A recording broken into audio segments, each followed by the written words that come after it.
Hey, welcome back to Harvesting Income. This is the channel where you learn how to make your income and grow your income. So today we're going to talk about an interesting ETF which is in the income space. It is the USCC. The name is Global X S&P 500 Covered Call ETF. And after looking at this fund, I found that this is a good, consistent income play where you smartly invest to make consistent income and also get index exposure, which means you get exposure to the S&P 500 index, and you also have the consistent income. Uh, the reason why I chose this is there were a lot of questions from index investors who typically invest in the Spider SPY or the IVV, and they were planning to enter into the income fund space, and they were looking for something similar, which is based on the index, not individual stocks or companies. And this is what I found that I could suggest them to get a first entry into this space. So there you have it, the Global X S&P 500 Cloud Call ETF. We'll look at what are the pros and cons of this fund and learn more about it. So as we move ahead, just want to give a quick disclaimer. This is only for educational purpose, not investment advice or financial advice. Do your own research. Okay, just a quick overview about the fund. This fund is a typical S&P 500 index fund. That is the exposure that the fund is giving, number one. And number two, the fund writes covered calls on the index options to generate the regular income, which is a monthly income. They distribute distributions every month.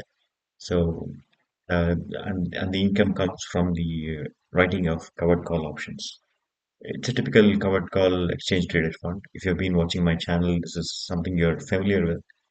Um, You can look at this fund as a typical index covered call fund, and the ticker symbol is USCC. Price is around $19, and this fund was started back in September 2011. But the fund has gone a little bit of changes, improvements, etc. over the years. There's a vast history to go by. That's something positive about this fund. They have a decent size in terms of the assets, around $403 million. The expense ratio is also reasonable at 0.49%. I'll explain to you why it is reasonable in the later stage when you look at the other features of the fund. Okay, the portfolio holdings basically holds the index ETF from the same fund. So this is from the Global X funds. The you can see the top holding is the Global X S&P 500 index ETF. That is about 100.69%. And that is Global X's own fund, which is based in the US. So the underlying holding is HXS, which is the fund tracking the index. And of course, they have cash. Plus, they also have options written on the same index, S&P 500, to generate income. So that is the portfolio mix. So you're getting direct exposure to the S&P 500 stocks, just like any index investor. And you also have the what do you call it, the covered calls to generate that income.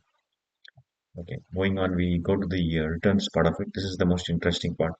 I'll just put everything in one page so that you can, see everything in one shot.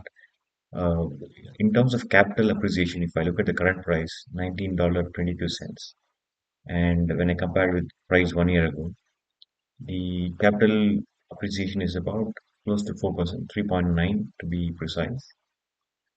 Looking at this, in my view, the capital appreciation is pretty good for a fund which is writing covered calls. They managed to deliver some price increase or price returns, which is decent. Uh, of course, the covered call funds may not outperform the index, but this seems to have a decent performance. And next we have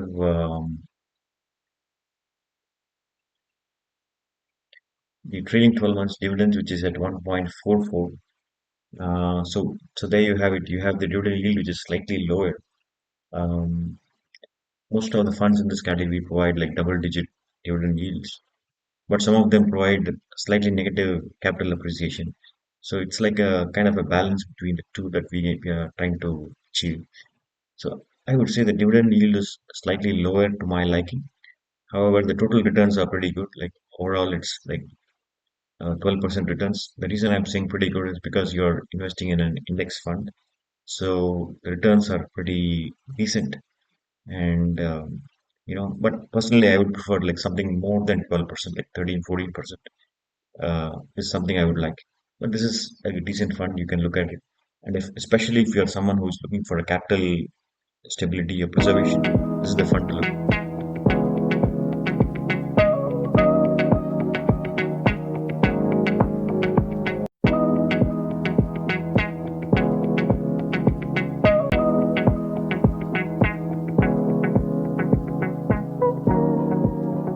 Stability or preservation, this is the fund to look at.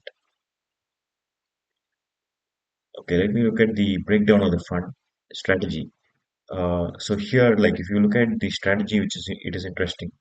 The fund holds their own in-house fund, like I mentioned in the previous slide. It is a US-based fund within their own fund family. And secondly, they use dynamic covered call writing strategy. Like they write about 50% currently, but this 50% of the portfolio is used for covered call. Like the percentage of calls written can vary month to month or from time to time, depending on the discretion of fund manager, how they construct the portfolio, how they want to write the calls, they want to write more calls or less, or can they get the same amount of premium by writing calls out of the money or at the money, or do they want to write fewer number of calls or more calls? So that's something which is discretionary. And the moneyness seems to be like at the money calls that they're writing. If you look at the second row in the table below, it shows that moneyness is around 0% roughly. So which means that they are writing almost at the current market level, which is like at the money, where the premiums are pretty good, and also there will be capital preservation as well at that level. So the strategy seems to be pretty good for a safe, conservative oriented investor. Um, for someone who is looking for higher returns or higher risk, don't mind taking that little bit of higher risk to get higher double digit returns, then you have other options. I'll come to that. But with this strategy and this dynamic strategy, your the fee is pretty less, 0.49%, almost like half percent. Fee is reasonable. Okay, I will come to my final thoughts on this. This is not any recommendation or any advice. Like this is just my own personal views. So take it with a grain of salt. The fund's total return close to 12% is decent, but not great. Like I would like to go for funds which are great. Like I don't think this fund is bad. Like it's good. Like so, I have to give them the credit for that. And it's also oriented towards like investors who want that moderate and um, medium kind of risk, or probably lower kind of risk. But I would like funds which are providing higher yields, greater than 12%, and I don't mind a flat or a declining NAV. And the second would be there are better yielding covered call fund options available, active funds, because a lot of new funds have been launched in the US and Canadian markets in the last 2 to 3 years. So you have zero DTE funds which are writing calls every day, and you also have individual ticker covered calls, and also you have like basket covered calls where individual companies are packaged into one covered call ETF, and that works pretty well. And as I mentioned earlier, this is more oriented towards safety and stability. Say someone like a retiree or investor needing that income for their expenses. So if I need that income for the expenses, then this is the fund that I would pick because I want my income to be stable because I don't like too much of variation because I need to budget for my personal expenses or day-to-day needs. So in that case, I would choose this fund.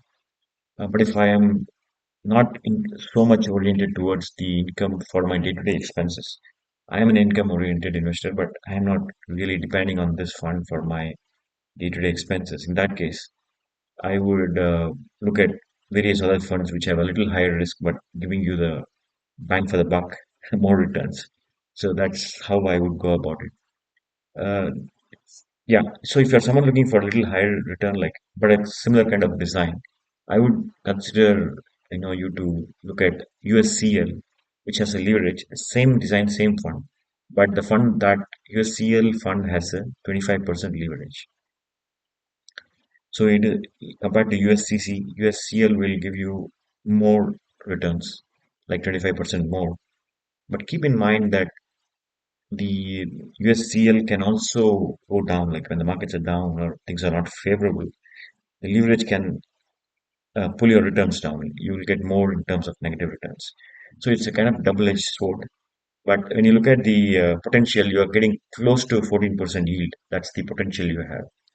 So, all said and done, like we see that this category, like USCC, is doing pretty well. This fund and other funds in the same category.